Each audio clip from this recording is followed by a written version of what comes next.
Boa tarde a todos. Comentando então o último trecho do capítulo 5 da obra A Chave para a Teosofia, de Sra. Helena Petrovna Blavatsky, página 76 até a página 80. Esse trecho comenta então sobre alguns ensinamentos budistas sobre a origem da alma humana e a imortalidade da alma. O trecho começa com questionamentos, pois muitas escolas budistas deixam claro a descrença na imortalidade da alma. A explicação que é apresentada, primeiro, é que existem duas vertentes do pensamento budista, assim como existe de qualquer religião, né? Uma exotérica, que é a externa, né, popular do povo, que engloba bastante dos dogmas, ritos, né, e afins. E a outra é esotérica, ou interna, ou mística, né? Então, que está mais relacionada então com a teosofia, que é o ensinamento por trás, né, dos dogmas e ritos e todo aquele corpo externo da religião. Mas aqui tem umas informações muito importantes, então, que precisamos compreender se quisermos assimilar o pensamento teosófico, né? Então, a diferença entre personalidade e individualidade. Porque nesse trecho é descrito que a alma é vista pelos budistas como algo mutável, algo que não é sempre a mesma coisa. Por isso que é interpretado que ela deixa de existir. Nesse sentido, poderia-se entender que ela deixa de existir mesmo durante a nossa própria vida. Então, por exemplo, um homem quando tem 18 anos e depois quando tem 40 anos, ele, e muitas vezes, né, por causa do seu progresso e transmutação e mudanças, ele nem ao menos é mais a mesma pessoa. Nem mesmo os nossos corpos, né? Até as células dos nossos corpos, elas se modificam. Então nem o nosso corpo é o mesmo e nem a nossa personalidade é mais a mesma. Ela carrega, é claro, as tendências ou a linguagem esotérica, né?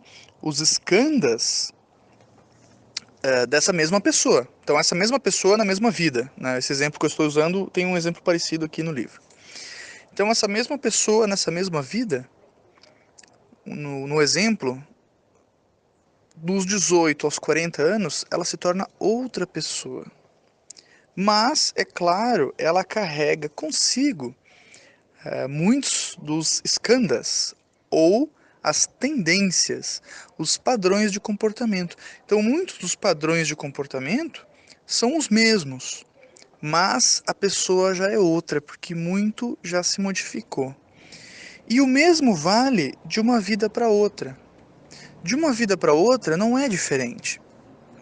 A gente também é outra pessoa, né? Então já vou voltar nesse trecho.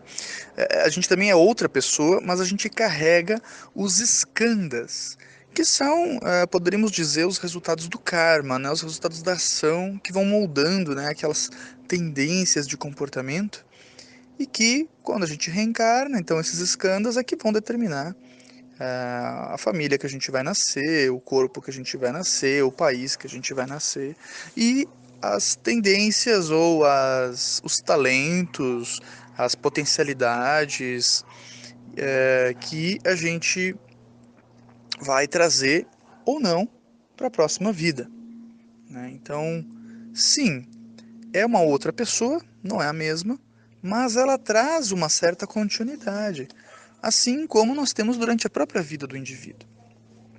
Mas os budistas não estão errados ao afirmar que a alma não é imortal.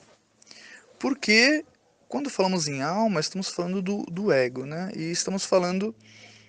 Aí temos o ego superior e o ego inferior. O ego inferior, na literatura teosófica, a gente chama de personalidade. Essa personalidade, ela termina de uma vida para outra. Ela realmente não é a mesma. É por isso que é interessante que no conceito teosófico percebemos que, dependendo do ponto de vista, todas as teorias elas se aplicam, né? Então, se a pessoa quiser acreditar que cada vida é única, ela não está necessariamente errada, porque realmente cada vida é única. A próxima vida vai ser uma outra vida. A gente não é a mesma pessoa mais, né?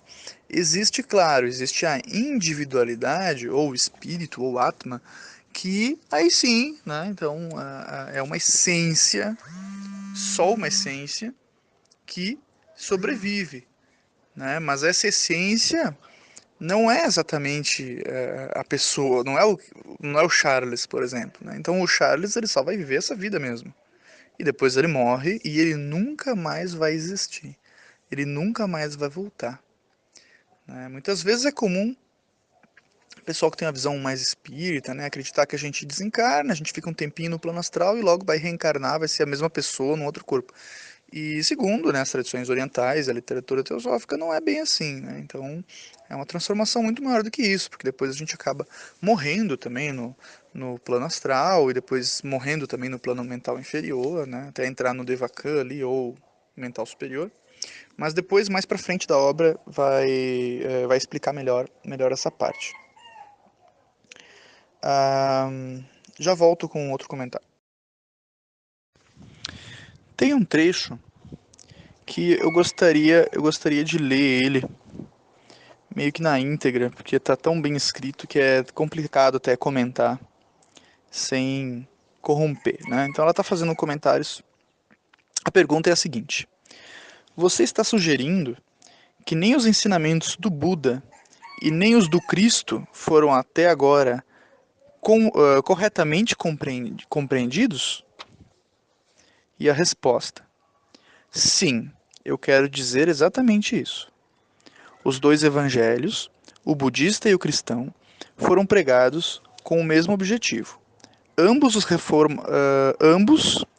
os reformadores eram ardentes filântropos e altruístas práticos, pregando da forma mais inequívoca o socialismo do tipo mais nobre e superior, e o autossacrifício até o mais amargo extremo. Aí uma citação do Buda aqui, né? Que os pecados de todos, que os pecados de todo o mundo recaiam sobre mim, para que eu possa aliviar a miséria e o sofrimento do homem, exclama o Buda. Agora uma citação de Jesus. Não deixarei chorar aquele que eu puder salvar, exclama o príncipe mendigo, vestido com os trapos refugados dos cemitérios. Vinde a mim, todos vós que estáis cansados e oprimidos, e eu vos aliviarei. É o apelo feito aos pobres e deserdados pelo Senhor dos Sofrimentos, que não tinha onde descansar sua cabeça. Os ensinamentos de ambos são amor ilimitado pela humanidade, caridade, perdão das injúrias, esquecimento de si mesmo e piedade pelas massas iludidas. Ambos mostram o mesmo desdém pelos ricos e não fazem diferença. O desejo de ambos era, sem revelar a todos os mistérios sagrados da iniciação, dar aos ignorantes e aos desencaminhados, cujo fardo da vida era pesado demais, esperança bastante e uma noção da verdade suficiente para sustentá-los em seus momentos mais difíceis. Mas o objetivo de ambos, os reformadores, foi frustrado, devido ao excesso de zelo de seus seguidores mais recentes, tendo a palavra dos mestres sido mal compreendida e mal interpretada. Vejam as consequências. Depois tem, então, continua aqui um trecho, né? Então tem uma outra pergunta, que tem a resposta aqui, ó. Essa é uma informação muito importante, que ela diz que os arhats, né? Os arhats seriam o que a gente chama na teosofia de mestres, né? Os mestres de sabedoria, os adeptos, que são aqueles seres, né, que adquiriram a tal da quinta iniciação, descrita em muitas obras, que é quando a pessoa não gera mais karma, né? Então seria uma pessoa livre, né? O Arhat, até onde eu entendo, significa um ser humano livre, né? Livre do karma, né? Saiu da roda do samsara, ali, do ciclo obrigatório de reencarnações. Só reencarna se quiser mesmo, né? Alguns não reencarnam mais, né? Vão para outros níveis de consciência. Então, os arhats, eles estão qualificados, né, para seguir os ensinamentos de um Buda ou de um Cristo, né? Mas aqui diz então que a maioria dos sacerdotes, tanto do budismo quanto do cristianismo, ao longo dos anos, não eram iniciados. Eles não eram arhats, né? Então, o que acontece é que o conhecimento que era esotérico, iniciático, né, místico, ele acabou se perdendo, porque os sacerdotes eles não tinham essa experiência direta, esse contato direto. Era só uma interpretação da letra morta, né? Era só uma interpretação mental do que chegava para eles, dos ensinamentos. E ainda assim até hoje. Né? Então havia aquela interpretação pobre e muitas vezes equivocadas. E por isso então que a literatura teosófica ela vem resgatar, né, o sentido original. É por isso que muitos teósofos eles se dedicam a estudar o ensinamento original, né? Não é o ensinamento que o cara aqui da igreja da esquina está falando ali, mas o ensinamento original, lá dos primórdios do espiritismo, lá dos primórdios do cristianismo, lá dos primórdios do budismo, né? Que é para a gente voltar ao que era realmente de fato, né? Qual era realmente o objetivo desses ensinamentos. E não a interpretação da interpretação da interpretação, né? A corruptela. Porque muitas vezes, mesmo a pessoa vestindo um, o sacerdócio ali, isso não significa que ela está plenamente qualificada para exercer essa função.